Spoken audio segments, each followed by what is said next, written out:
right, and we're back. Hey, real quick, you guys, I want to mention again Lone Star Appliance Repair. We are so grateful for them sponsoring today's show.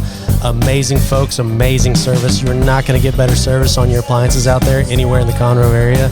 Probably even a little further than that. But if you have a problem, if you need help with any appliances, I mean, you don't think about all the appliances in your home. You have your washer and dryer, of course. You have your range. You have your oven.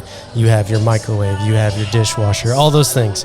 Lone Star Appliance Repair. You can find them at 936-647-2364. So anyways, I'm sitting here with Raymond Taylor. So tell me about yourself, Raymond. Hey, thank you for having me on. This is it's an interesting thing. I just came here for a networking event, and somebody We're like, hey, will you come over here for the please come over here and talk to me? Yeah, I like it. I like to talk. So I'm from Canada. Moved down here to this wonderful area of Texas, Magnolia, Texas area in 2007-ish. Okay, so you've been here since 2007, so we don't have to call you a snowbird anymore. You're native now. I hope so. I keep getting busted on my accent all the time now, but yeah, we got a funny one too. Don't worry about it. I was fortunate enough. The Weatherford project team back in that time, they were buying drilling rigs all over the place, and I got lucky out of Alberta. I rotated down here on like a 28 and 28 rotation, and fell in love with the Texan, got married, and moved down here. And I'm very fortunate. I think I'm very blessed that I get to live here. It's an amazing place. Yeah. Anybody that ends up married to a Texan's pretty lucky. That's right. That's right. Absolutely. I got one of them too. Yeah, I got my green card the right way. Anyways, so I ended up working in the Middle East a lot the last 22, 23 years. I worked in Russia, Pakistan, Oman, a little bit of Asia, Papua New Guinea, Indonesia. Spent 6 years in Kuwait running a deep drilling operation, big rigs, 3,000 horsepower rigs, deep drilling operation. Had about 500 guys underneath me, all different nationalities. And in that, it helps you develop your leadership and develop who you are and how you work with people because of the diversity and the differences. Yeah, you're not only managing people, it's not just hey, I'm not feeling good, I'm not coming to work today. You're also managing those cultural differences, right? Yeah, and that I don't think a lot of people understand the value of that. That helps. I hate to use the word soft skills because soft skills sounds a little cheesy, and I don't think it gives it really value. It's that just dealing with that diversity of people and how to create a positive climate, for lack of a better term. Yeah. Well, that's so working in Kuwait, you probably had employees from India, right? Heck yeah. And employees from the U.S., employees from Canada, I would assume. Yeah. And then not only local Kuwaitis as well, and you're making them work as a cohesive team when maybe they haven't had exposure to each other's cultures before. Yeah, now you're opening up an absolutely fantastic discussion. Very good segueing into what you brought up.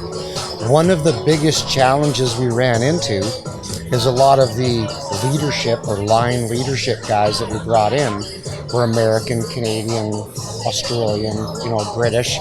The more senior guys that had a lot of experience running operations in different places.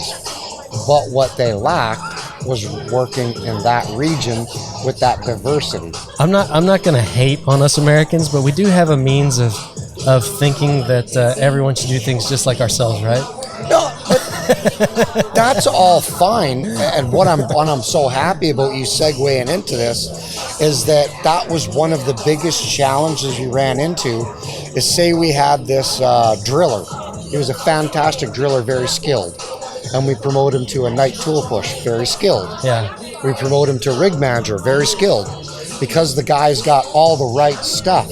What he doesn't have is that leadership toolbox. Yeah. So next thing you know, you start getting these 1-800 calls about the guy said bad words complaining to me, about and he was mean to me. And, and you're like, okay, everybody, we need to stop for a moment. What did we give him on how to deal with this diversity of cultures, right? And that's a lot of stuff that can't be taught in a book. It has to be taught in person. And that leads me to what you do now. So I'm a leadership trainer. I'm a credentialed resilience building leadership professional trainer. The RBLP program is a fantastic program. There's 3 levels. There's an RBLP basic, there's an RBLP-C, which is a coach, and there's an RBLP-T, which is for the more senior leaders to become a trainer and train other people and get the credentials. I'm also a situational awareness specialist. And the company I work for is Fantail Services.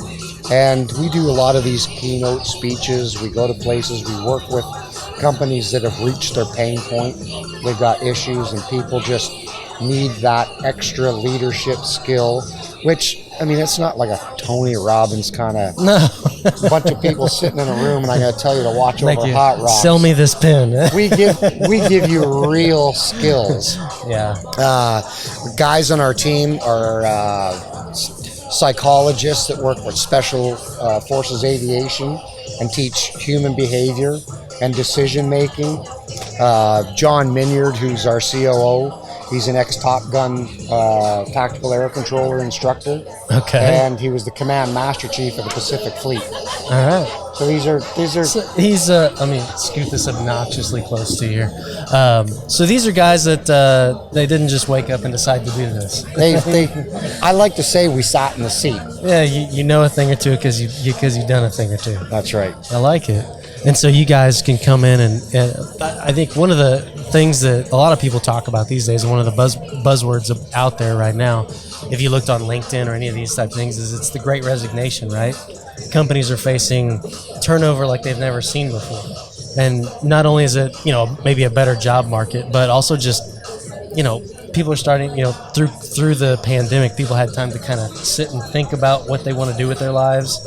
And coming out of that pandemic, I mean, there's a lot of companies right now that are telling people, that had previously told people, hey, you can work remotely forever. And now all of a sudden that things are starting to level out or maybe come back down a little bit. They're saying, well, we want you to come back in, 2 days a week, 3 days a week, whatever. And there's so much resistance to that. I think as a country, we're going to see, kind of a morph into more hybrid schedules overall, with or without a pandemic, or more work from home programs. But anyway, I'm going on a rant about that. But it's just all that is, I really don't see personally. This is just me. It's I'll give you the IMO. In my opinion, I don't really see the problem with that as long as the job's getting done.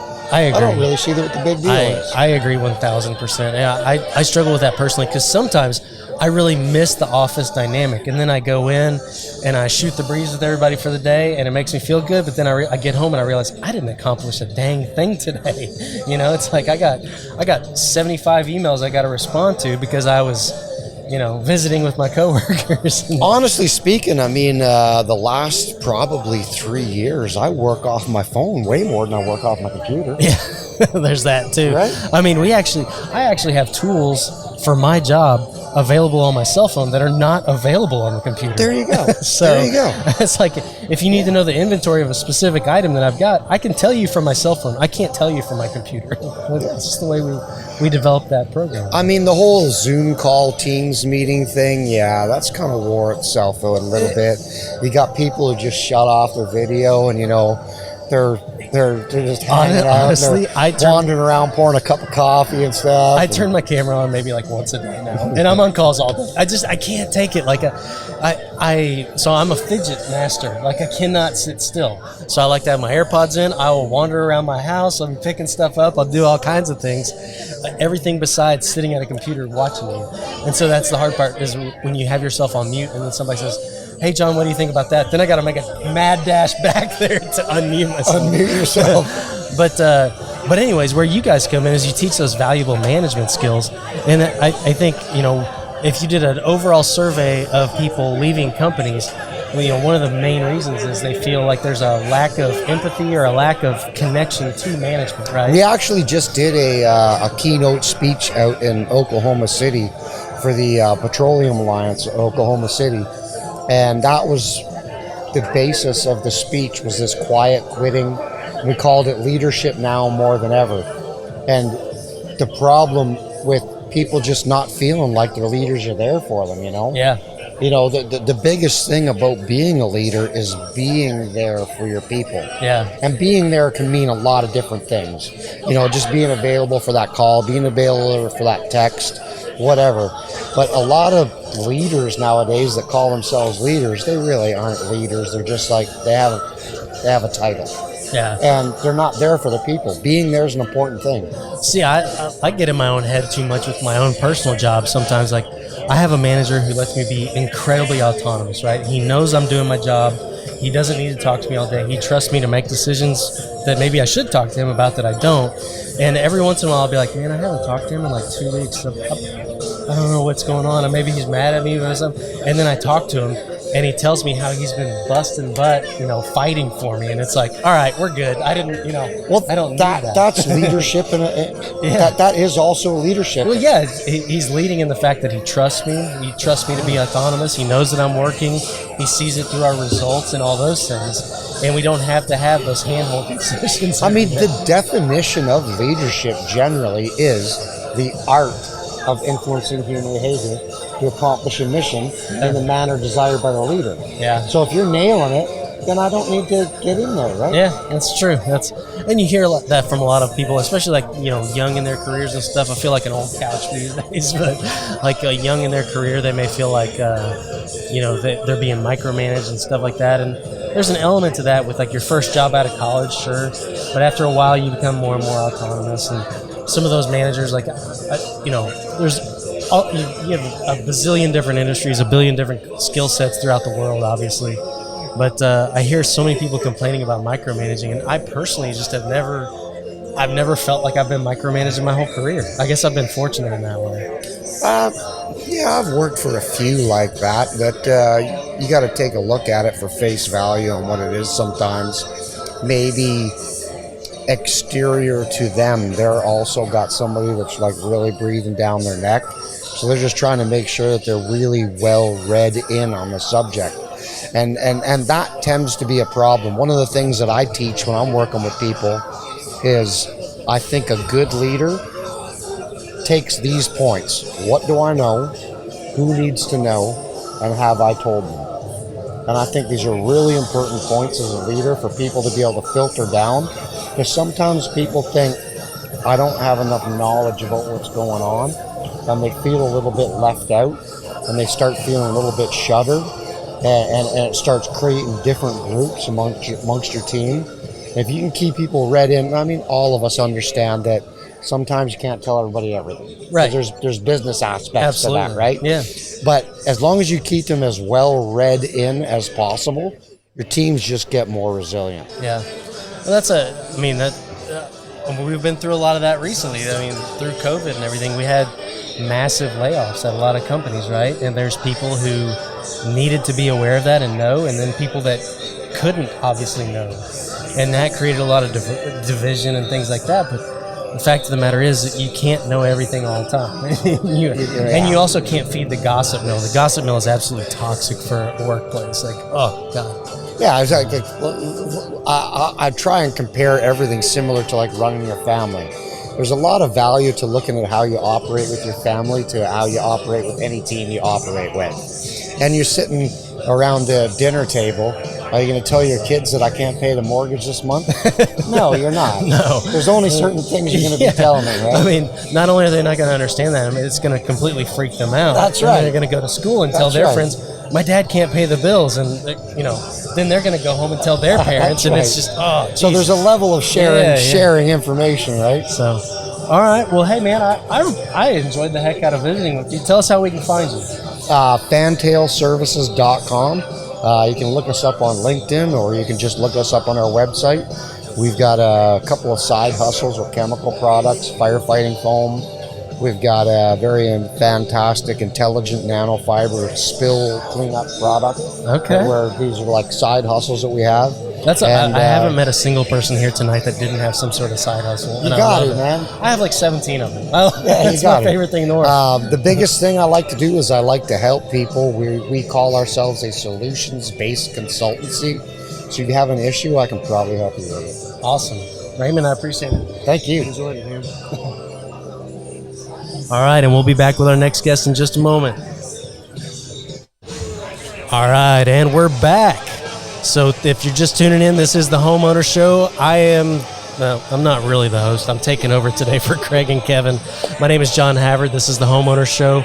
We are sponsored today by our friends at Lone Star Appliance Repair. They are amazing people out here in Montgomery County, and they will take care of all of your appliance repair needs. They are the appliance repair pros. You can get them at 936-647-2364. But I am not sitting here with the Lone Star Appliance Repair. I am actually sitting with Made Different. That's right. And your name is? Melissa Dauphin. All right, I'm going to ask you to put this thing obnoxiously close to your mouth. That's okay. These things it's really weird. So your company is Made Different. Yes. And so you guys are a cleaning service. We are. And you're made different. We are made different. We try to make the experience a little different for our clients and make it more of a personable situation. We always consider our clients like family and try to give them that experience all the time. We're not throwing different people into their house all the time that they don't know. That's something we were talking before we came on air, and we were talking about that. And you told me that you're not hiring outside help or anything. No. It's just you and her. It's just right? us two right now. I've had other people before, and they were with us for a while, but life changes. Yeah.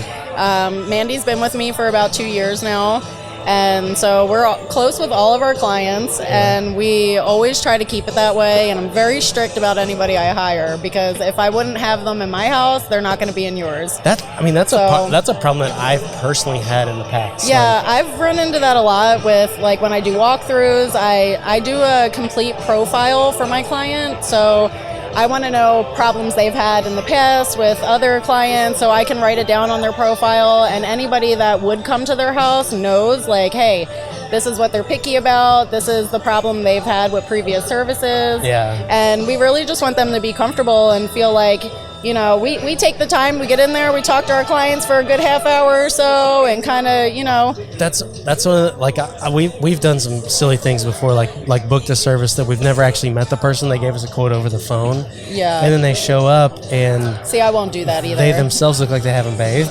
Yeah. and then you get subpar service, and there's no accountability in it. Right. Yeah. And but I also have a very unique home. If I were to call you, I bet you'd probably turn me down.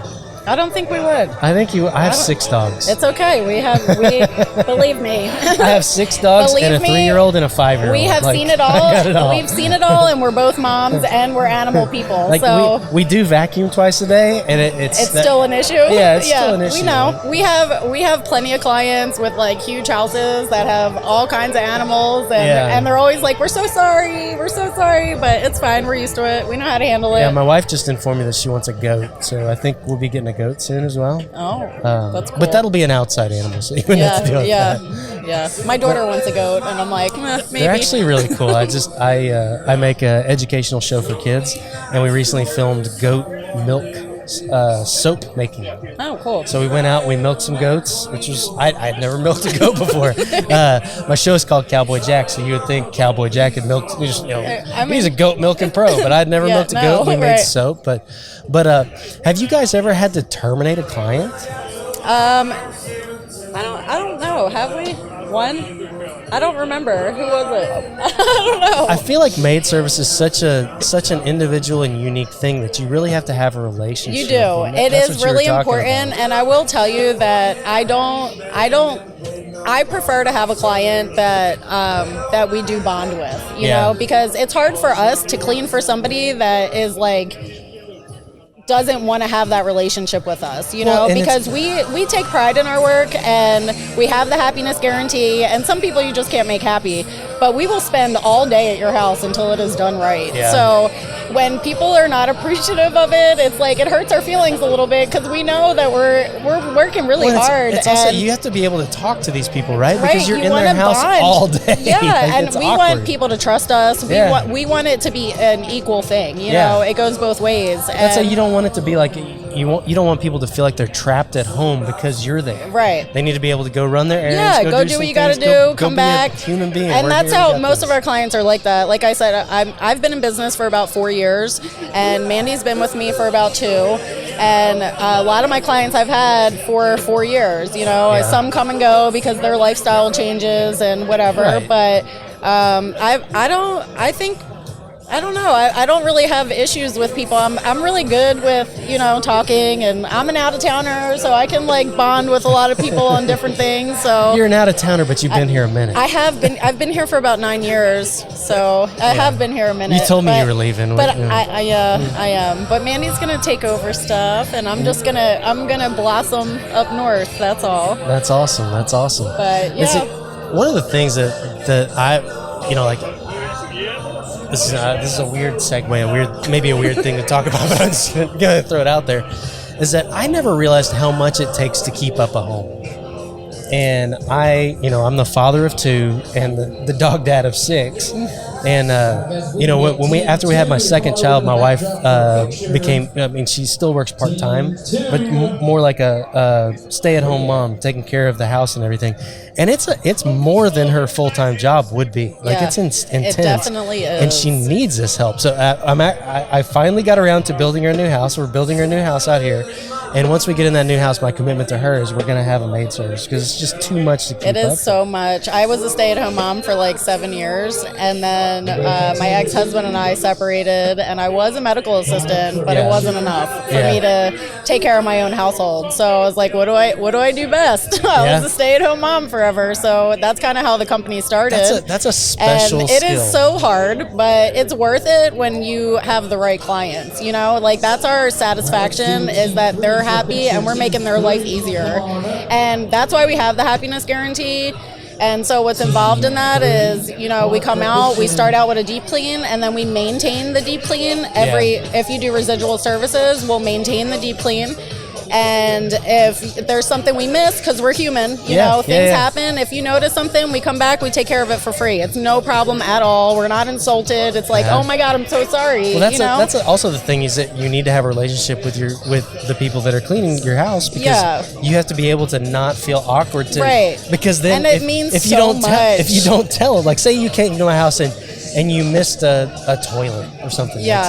And I didn't tell you that. Like, hey, by the way, last time it causes animosity if you can't have that communication. We've got this secret battle going on. And it's a problem. I'm mad at you, and you're like, why is he being weird? And we're just going to be awkward forever. I do the walkthrough with people, and I'm like, look, do not ever feel bad for, like, because we know we make mistakes. You know, we're not perfect, but that's exactly why I have the happiness guarantee, because if we're having an off day, just let us know. Please just let us know, because we're going to come out there and we're going to make sure that we make it right. We're going to give you that option. And that has got to be literally the hardest part of y'all's job, is the fact that there are no such thing as an identical house.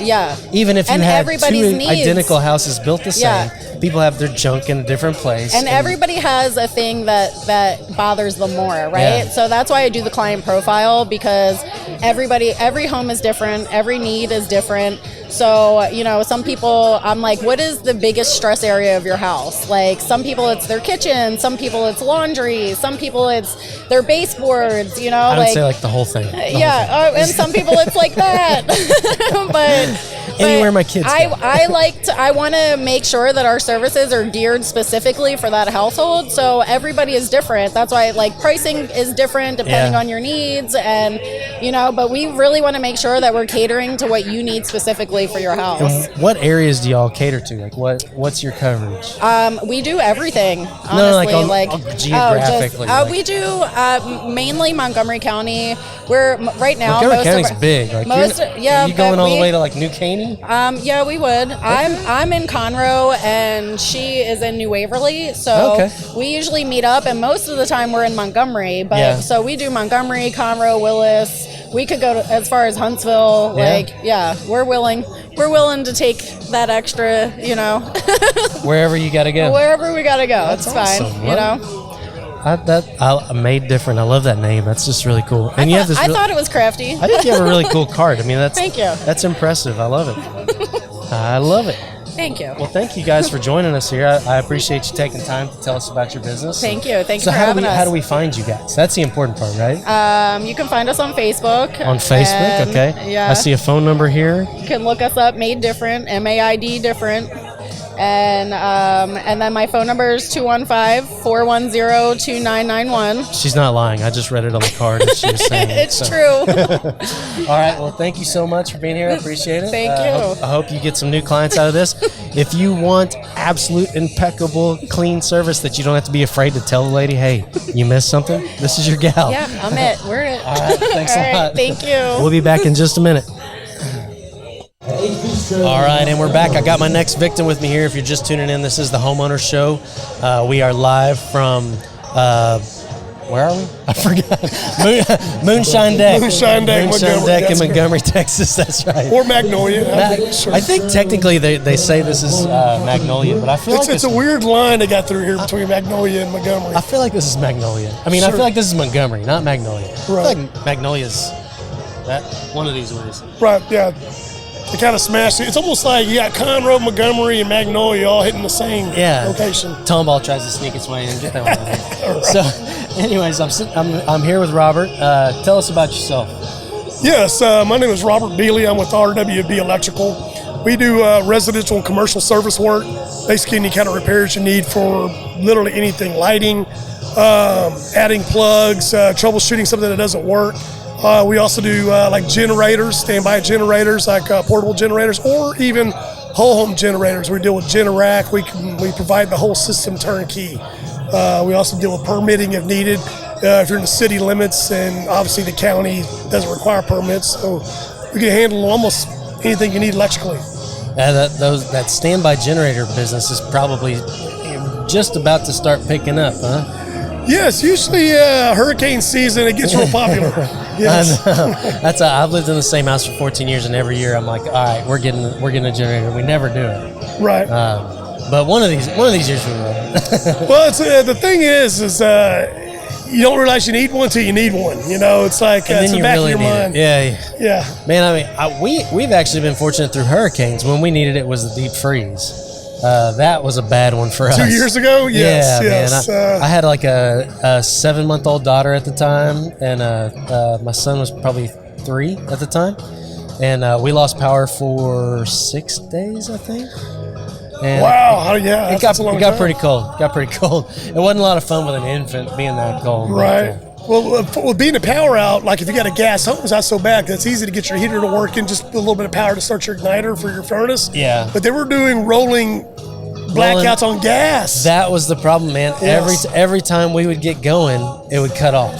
So that was horrible. Even if you had a standby generator, you was out of commission until they turned the gas back on. Yeah. You know, so what's the most interesting job you've had recently? Well, let's see. We do so much work. A lot of stuff we do is small projects because we got out of the big project game and focused more on smaller projects. But I don't know. We done a remodel on some bathrooms. We do a lot of boat docks. Especially like around Lake, I didn't think about that. The boat docks at Lake Conroe. A lot of people have lighting outages, or their boat dock lifts, or their boat lifts don't work. The motor stops. Those boat lifts are. I mean, we're a little bit lucky that Lake Conroe is freshwater. It's not quite as hard as down on the coast, but man, those things are just exposed to the elements all the time, and you're always having issues with those. And you'd be surprised, bugs, ants, hornets. They build little homes around stuff, and they wind up tearing your electrical up as well. Yeah, I didn't think about that. Yep. And of course, you always have moisture and humidity. That's correct. Yeah, we're in the south. Yeah, for summertime on the lake, it's like an armpit. Yes, sir. So that's cool. And you guys do, like you said, residential and commercial. Do you ever get into any light industrial at all? No, we don't do industrial a whole lot. We do heavy commercial.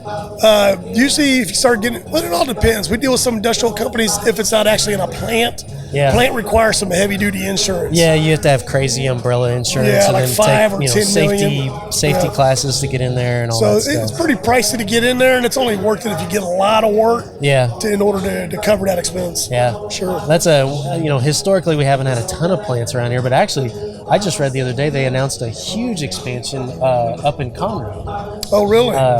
Not the Huntsman facility. It's another different facility up there, but it's a pretty significant project up there. I don't think I've heard of it. That's something we can take a look at for sure. We have some hidden gems up there for sure. Yeah, sometimes when if we're not too busy like me, I'm usually in the office all the time, along with Christy, who's usually the one answering the phone.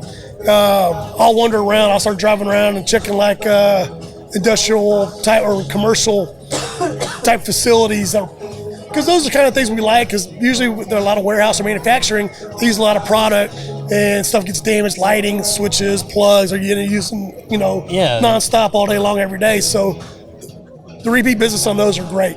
And don't get me wrong, residential is good as well too. Yeah. And we get a lot of word of mouth, so that's great. Well, and you do service calls, so you're not doing new installs. No, we used to. It's just it became something that we didn't want to do anymore. We've been doing it for 15 years, especially commercial. It was heavy commercial, new construction, like fast food restaurants, banks, brand new ground ups. And it was doing service, but maybe 10% of it, like little piddly stuff on the side. And then we just got to the point where we was done, and we wanted to bring it back down to something, keep it simple.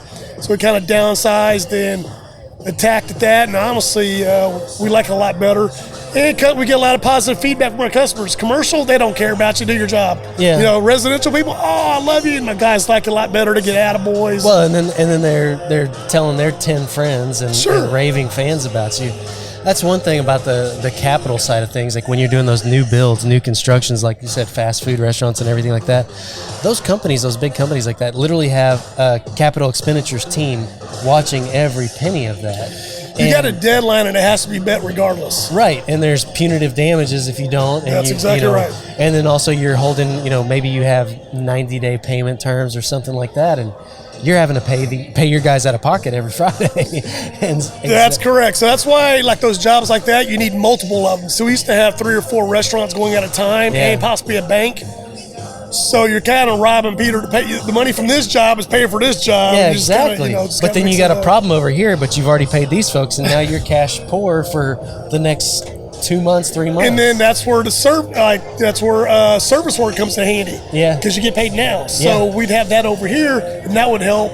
So it's juggling money. I see what you're saying too, though. The clientele is just so much more appreciative on the service side. Definitely. Just because you're fixing a defined problem. Sure. It's something that they need, that they use on a regular basis that no longer works. Hey, I am like I saved a day for you.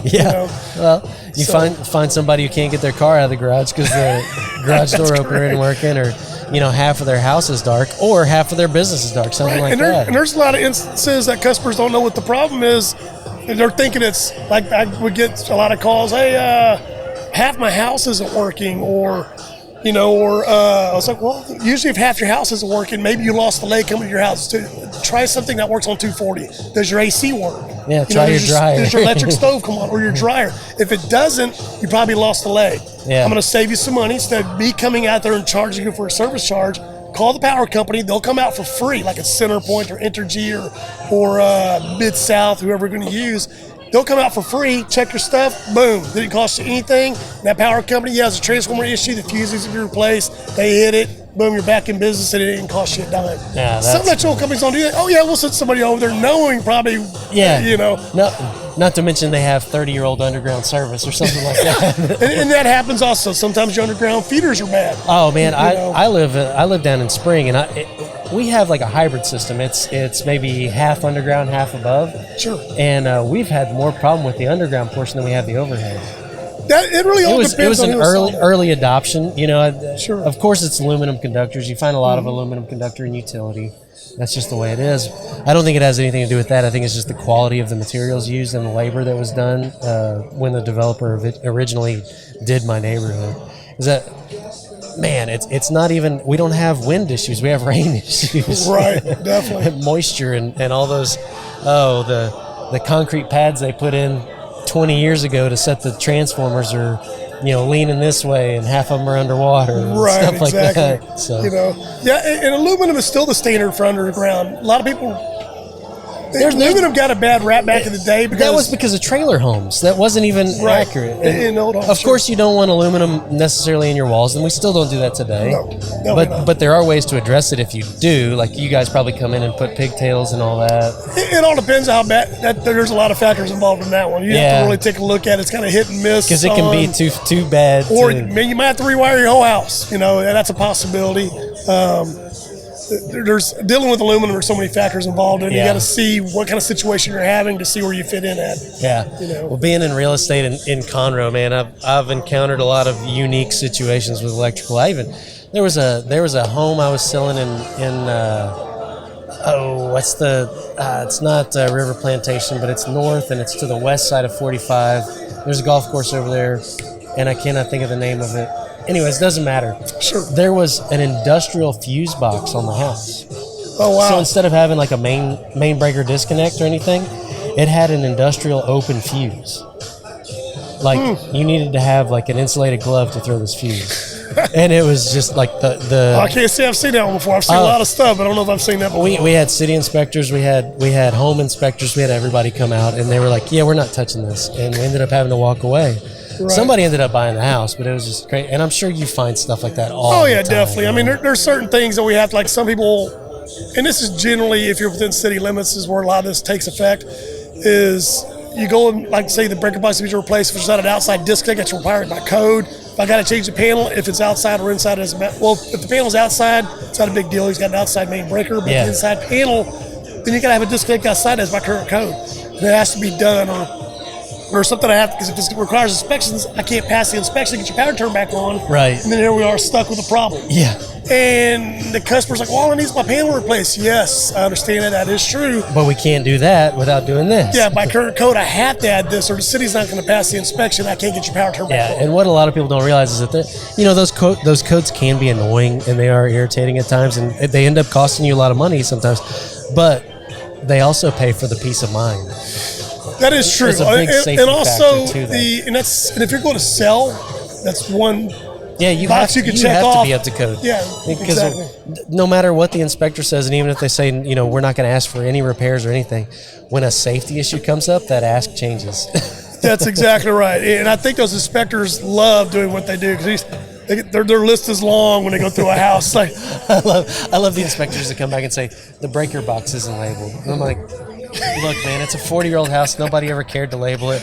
I'll come over with a magic marker. It makes everybody's. I understand it makes life easier. Sure. At the same time. But anyways, well, Robert, thanks for jumping on, man. Tell us how we can find your business. Well, shoot, you can find us online easily. Google, we're on Google. You can also, our website is RWB at rwbelectricalservices.com. Our office line is 832-307-7967. Christy usually answers the phone. She's a bundle of joy to talk to. She's very helpful, so call us anytime, and we're glad to help. Awesome. Well, you heard it here, folks. If you need a service call for your electrical needs, residential or commercial. And we're on Facebook, on Facebook, RWB Electric. That's right. All right, we're going to find you. They're going to find you, too. I appreciate you being here with us, man. Awesome. I appreciate your time. Thank you very much. All right, we'll be back shortly.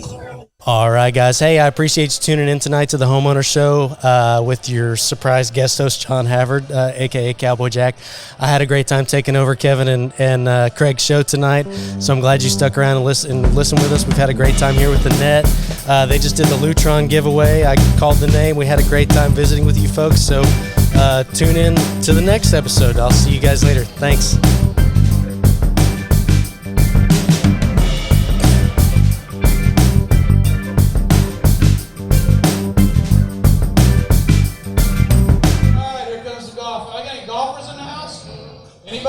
Anybody play golf? All right, so this is going to go to a garage sale. All right, got it.